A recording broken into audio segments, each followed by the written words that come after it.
Vamos lá, povo que estuda. Nesse vídeo, eu também vou trabalhar uma questão, mas um caso prático, com a ideia de ajudá-los a pegar a teoria e colocar na prática, tá bom?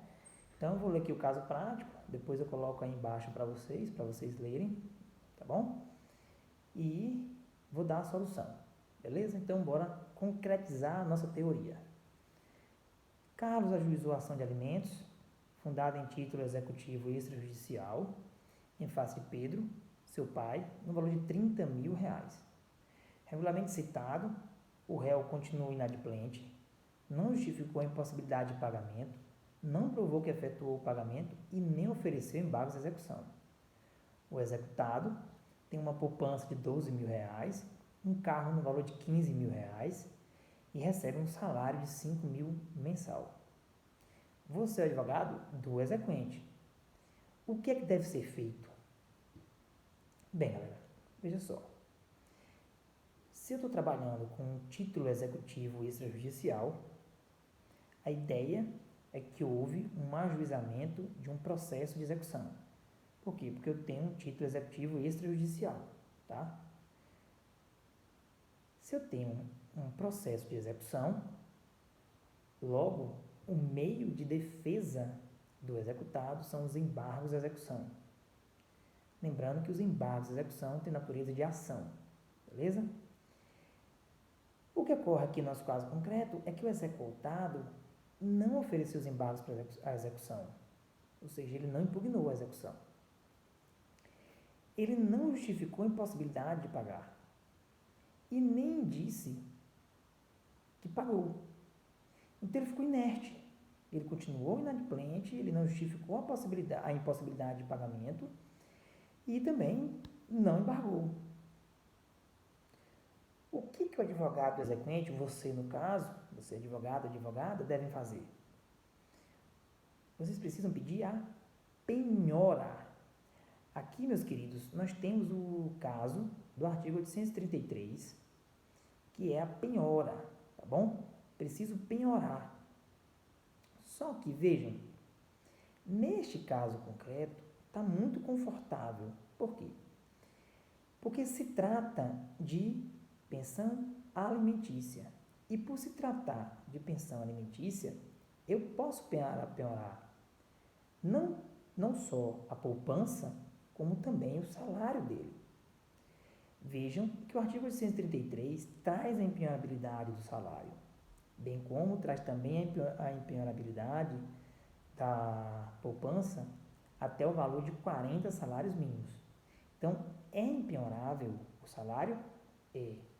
É empenhorável os valores de caderneta de poupança em até 40 salários mínimos? Sim, é. Isso consta no nosso artigo 833 do Código de Processo Civil. Lá tem, né? São empenhoráveis.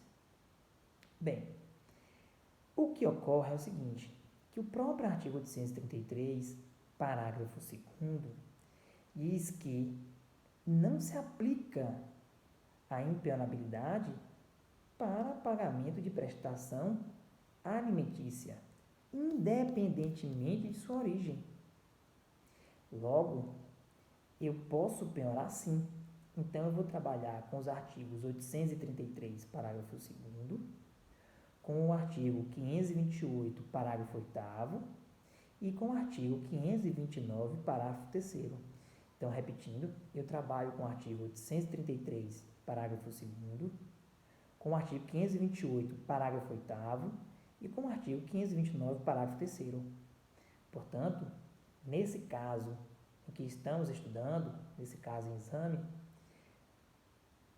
tanto o salário como a poupança podem ser penhorados porque eu trato de uma execução em razão do inadimplemento de prestação alimentícia, tá bom?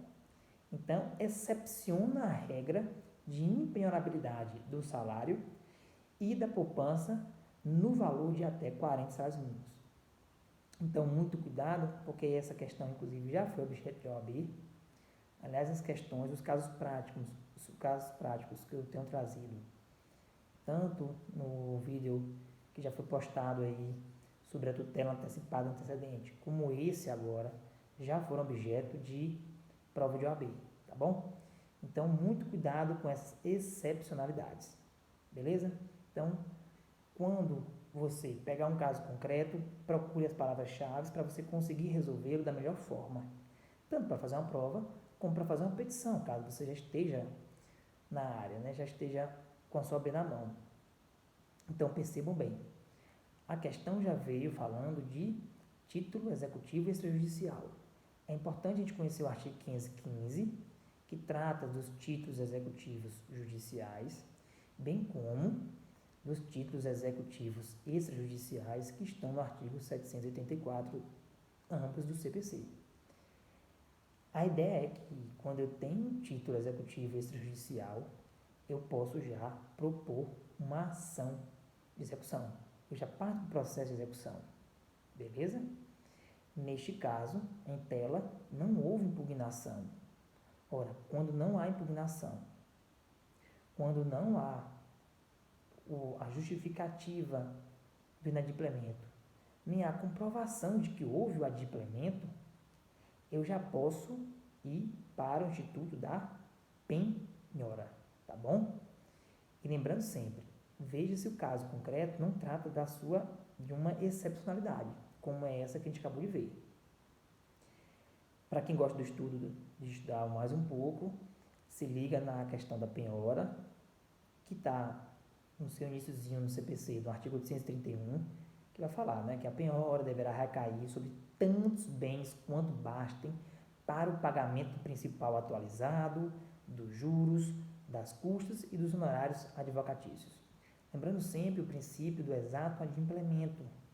Ora, se eu preciso obedecer ao princípio do exato adimplemento, então, por óbvio, que quando eu peço a penhora, essa penhora vai recair sobre tantos bens quanto bastem para o pagamento do valor principal, da dívida principal, mais os juros, mais o que o exequente gastou nas custas judiciais, a gente sabe que tem que pagar as custas, além dos honorários advocatícios, tá bom?